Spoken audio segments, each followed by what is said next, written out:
The summer season had finally arrived in Florida. 5 lifelong friends, Brandon Hayes, Cameron Price, Austin Walker, Trevor Collins, and Zachary Moore, had been planning a weekend adventure for months. Instead of visiting crowded beaches, Brandon suggested something different. He had discovered an isolated area far out in the Atlantic Ocean where people rarely traveled. According to old boating forums, there were several tiny unnamed islands hidden beyond the usual tourist routes. Most people ignored them. Some claimed they didn't even exist. That only made the group more excited. Early Saturday morning, they rented a high-powered speedboat from a marina in Key Largo. The weather forecast was perfect. Clear skies, calm water, no chance of storms. By 9 a.m., they were racing across the bright blue ocean at nearly 60 miles per hour. Music echoed across the water while everyone laughed, recorded videos, and joked about who would catch the biggest fish. Hours passed peacefully. Around noon, Cameron noticed something strange. His phone suddenly displayed no GPS signal. At first, nobody cared. They assumed it was just poor satellite reception. But then Austin looked at the boat's navigation screen. The digital map had frozen. Their location marker wasn't moving anymore. Trevor tapped the screen several times. Nothing happened. Then the compass began spinning wildly.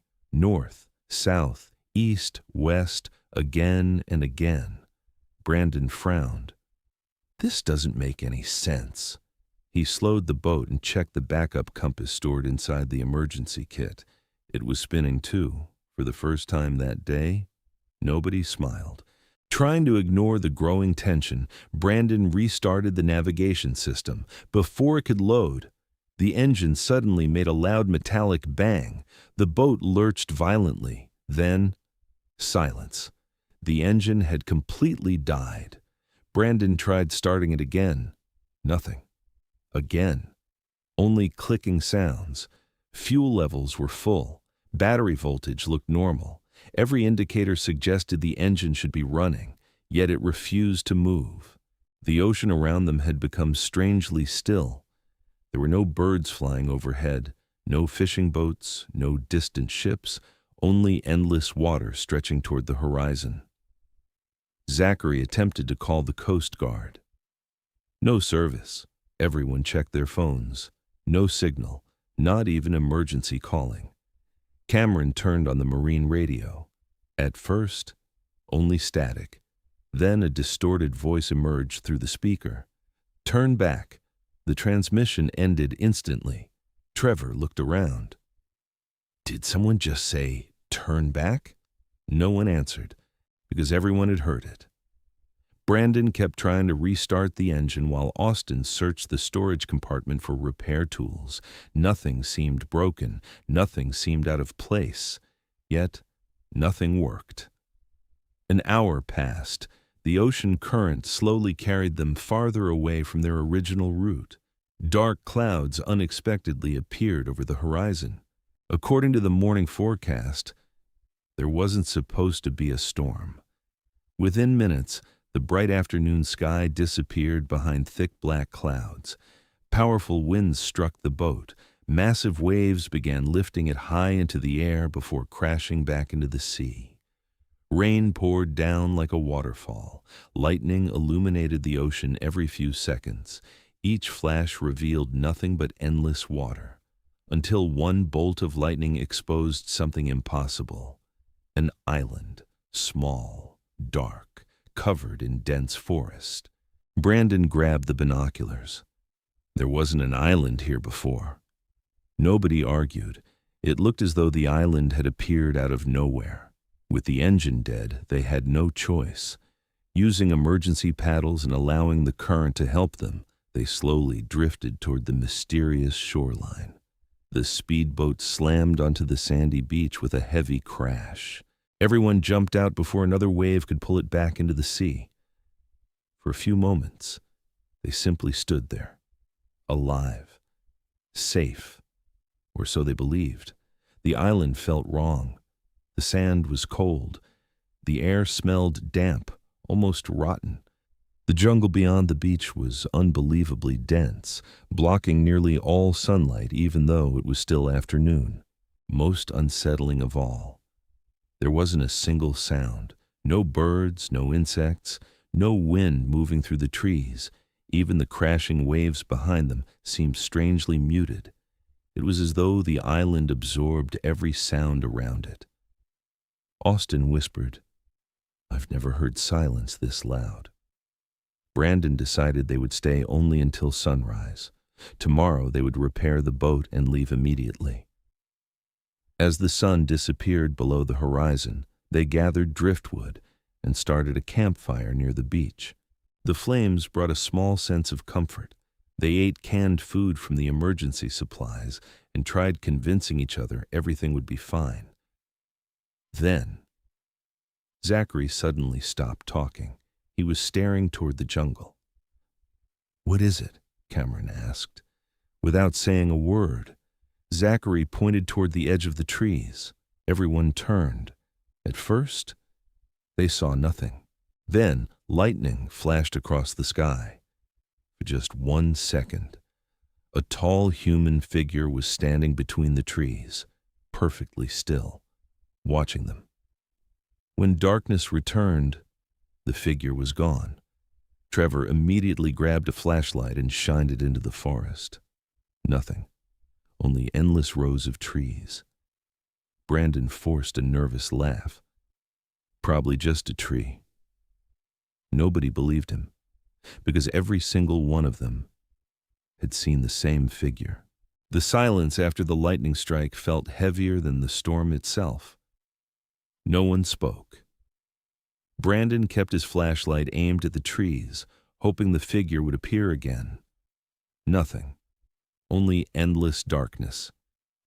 Trying to calm everyone down, he suggested taking turns keeping watch through the night. The others reluctantly agreed. Brandon took the first shift. The campfire crackled softly as the others drifted into an uneasy sleep. About an hour later, he heard footsteps, not from the beach, from behind him, slow, heavy. Crunch sound. Brandon quickly turned around. No one. The jungle was empty. He walked a few steps closer, shining his flashlight between the trees. The footsteps stopped. He waited. Nothing. As he turned back toward the camp, his heart nearly stopped. The campfire was gone. The tents were gone. His friends were gone. Only an empty beach remained. "Guys!" Brandon shouted. No answer. He ran toward where the camp had been just seconds ago. Then, a cold hand grabbed his shoulder. Brandon screamed and spun around. It was Cameron. "What are you doing?" Cameron asked. Brandon looked around in confusion. The campfire was burning again. Everyone was asleep. Nothing had disappeared. I thought," he couldn't finish the sentence. Had he imagined everything? Morning finally arrived. The group examined the speedboat. The engine was completely dead. Austin frowned. "This doesn't make sense. Yesterday, everything looked fine."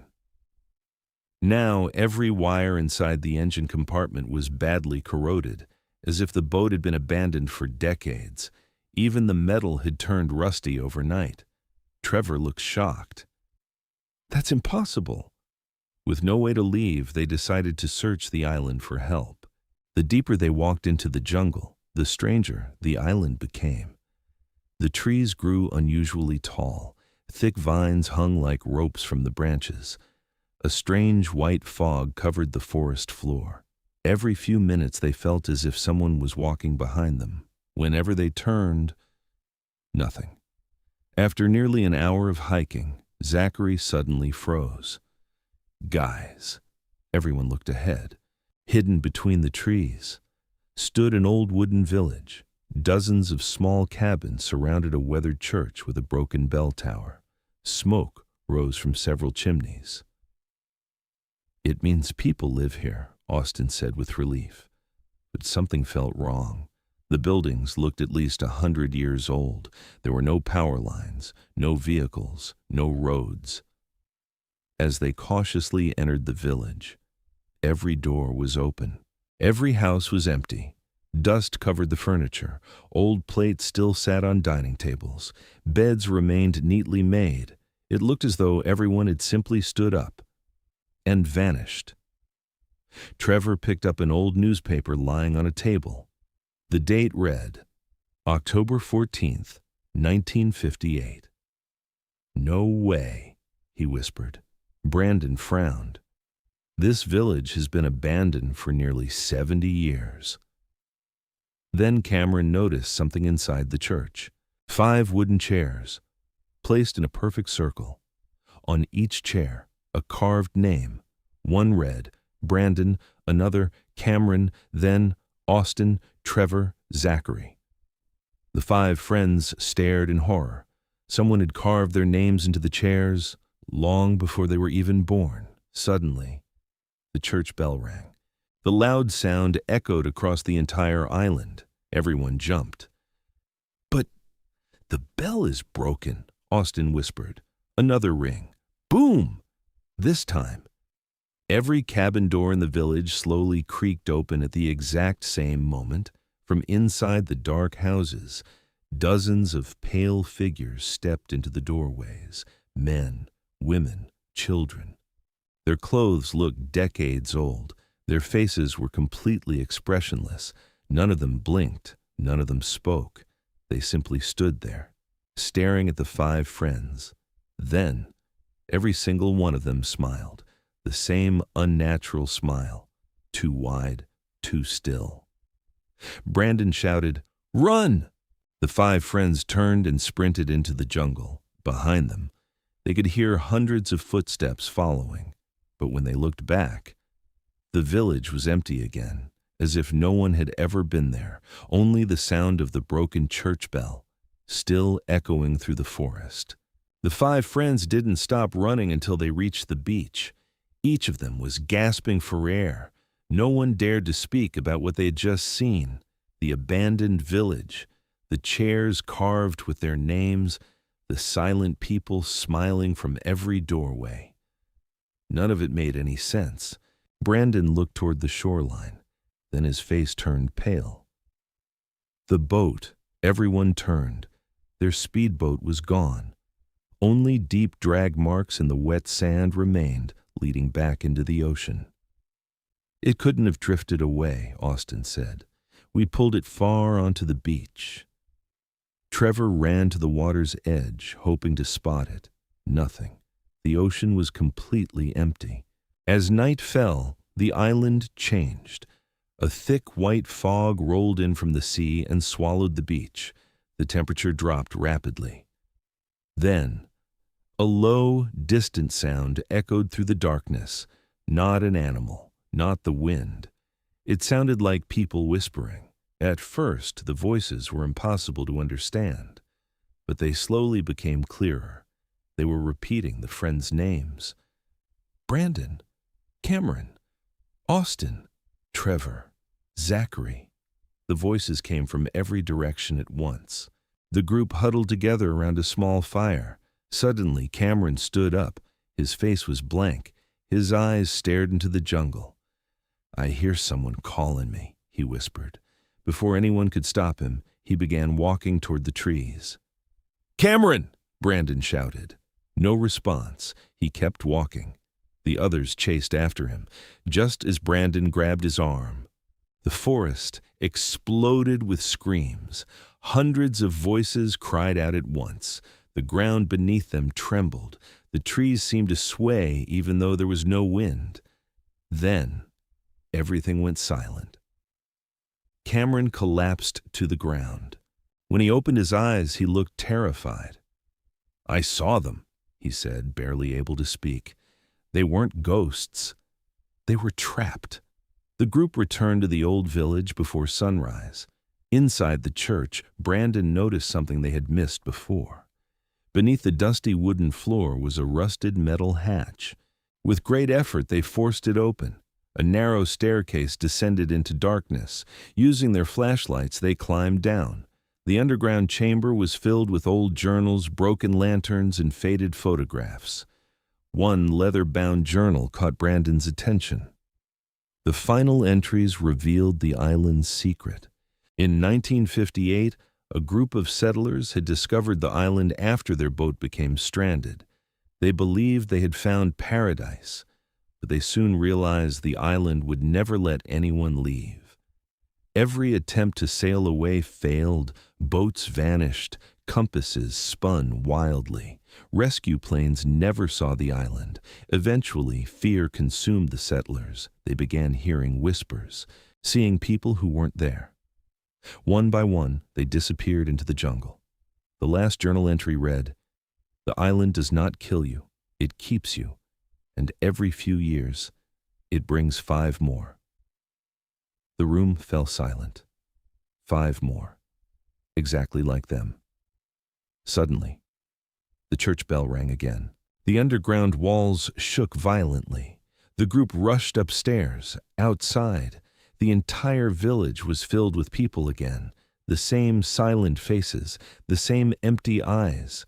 But this time, they slowly stepped aside, creating a path toward the beach as if inviting them to leave. "It wants us to follow," Zachary whispered. Brandon shook his head. "It's a trap." Then Austin noticed something floating offshore. Their speedboat. It looked brand new. The engine was running. The lights were on. There was no one inside. Against Brandon's warning, Trevor shouted, "We're getting out of here!" He sprinted toward the boat. The others followed. They climbed aboard and pushed away from the shore. The engine roared to life. For the first time since arriving, they were moving. No one looked back. For nearly 20 minutes, they sped across the ocean. Then, the morning fog began to clear. Far in the distance, they saw the Florida coastline. They had escaped, or so they believed. When they reached the marina, police officers rushed toward them.